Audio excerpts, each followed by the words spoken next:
शांति स्वामी जी। स्वामी जी, आपने कहा कि अबोल मतलब शब्द का प्रयोग बहुत कम करेगा, क्यों?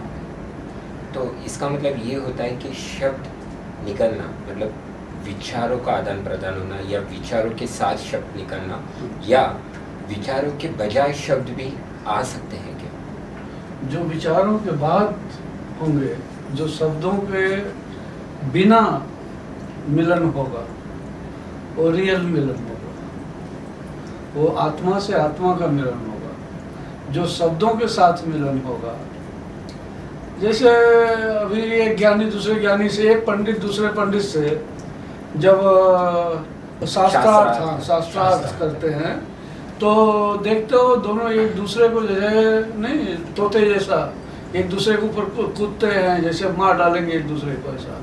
लेकिन कहीं उनकी आंखों में कोई करुणा, कोई दया, कोई भाव, शास्त्रों के प्रति कोई रिस्पेक्ट कुछ दिखाई पड़ती है? नहीं दिखाई पड़ती है, क्योंकि वो खाली रटी हुई चीज़ें हैं।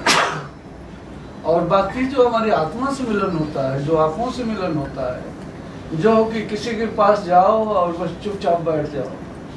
रमन महर्षि जी से कई बार प्रश्न पूछा गया है इस ढंग का, तो वो एकदम चुप हो जाते थे।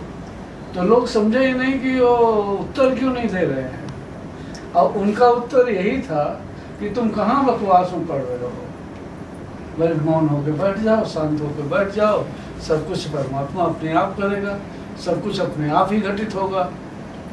जब हम शब्दों का प्रयोग करते हैं तो जैसे मूर्खों से नहीं, मूर्खों के लिए ही उपयोग किया जा सकता है कि जिनको ABCD कुछ भी ज्ञान नहीं है, जिनको शून्य का पता नहीं है, उनके साथ शब्दों का आदान प्रदान, ऐसा भाष, या जहाँ बिजनेस करना हो।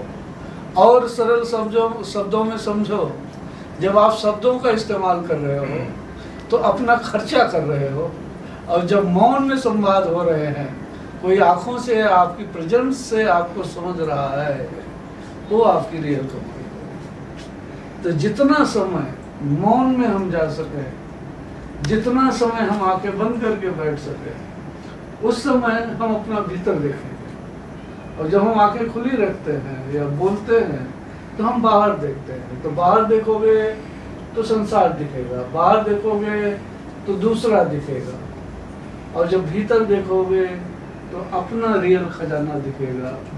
भीतर देखोगे तो आप दिखोगे, आप दिखोगे मतलब आत्मा दिखेगी, आत्मा दिखेगा मतलब परमात्मा दिखेगा। ये अंतर।